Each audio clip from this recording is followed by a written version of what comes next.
Bum bum bum bum bum bum bum bum bum bum bum bum. The Peter Dislike Show. Bum bum bum bum bum bum bum. Please continue to pray for me by leaving a dislike on this video.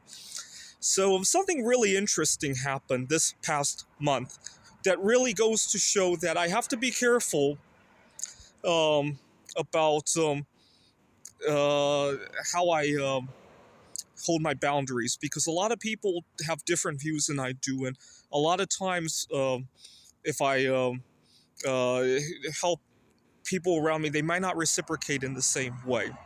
So this past month, I experienced a huge amount of heartbreak. What had happened was that I was traveling in Taiwan, and I was there for my grandmother's funeral, which is already tricky enough, right? I think most people can at least relate to that. What most people might not relate to is another event that happened when I was in Taiwan. What had happened was, at the funeral, I asked my grandmother to communicate with Mary Curry to introduce me to one of Mary Curry's great-great-granddaughters. And Mary Curry discovered polonium-210. Polonium-210 is now made from bismuth, and so I left a small chunk of bismuth in my grandmother's casket, and it was cremated. And so, in theory, I wonder what the result of that was in her urn. I didn't see it, but the urn is placed in an indoor cemetery in Taiwan now. And she's going to take that to Mary Curry so that Mary Curry can continue her experiment. And then I went back to my hotel to take a short holiday in Taiwan. And for some bizarre reason, and again, this might be because I asked my grandmother for that. For some bizarre reason, while in the hotel room, I decided to open up an old dating profile that I hadn't used in years. And before I knew it, I was eating sushi with a Taiwanese girl in Nangang in Taiwan. But it was at the end of my trip. I had to come back home, obviously. When she got off the train station in Taipei Main Station, I had to keep going to Tom Sui. When she got off in Taipei Main Station, I watched her walk out into the crowd. It was like part of me disappeared. And I came home to the United States. We continue to have good conversations. And I'm just heartbroken.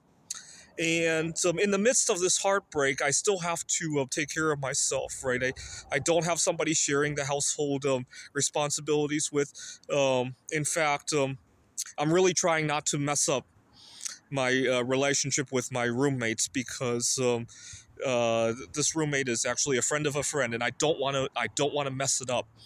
Right, and I can't really share with him the heartache situation because of the way our relationship is set up. This isn't something I can easily share with him. Let's just put it that way. And at the same time, I can't really share it at work either. In fact, I had one student that I'm really close with, and he and I talk a little. He's an older student returning to college. And when I told him about that, his response, he didn't say it this way, but his response was like, "You're fucking lucky to even have somebody in the first place," right? And so it didn't go very well. I so much wish I could take a mental health break from all this, but again, I'm the only one providing an income. I don't have somebody sharing the household with. I don't want to jeopardize my job, right? And so it just goes to show the next time. And then I remembered, when I was in previous jobs, I often didn't have boundaries. For example, at a different college, I would routinely donate my vacation time. We had this policy where you could donate vacation time. This is the kind of time when I wish somebody would let me take off, right? We were just beginning a semester. It's really not a good idea to miss this week, so it's kind of weird. And I can't even, what really burns is that I can't even share these thoughts with my colleagues. My colleague who might have, see, I have a colleague going through divorce right now. She shared it with me. I have another colleague who is recovering from cancer, and she shared it with us.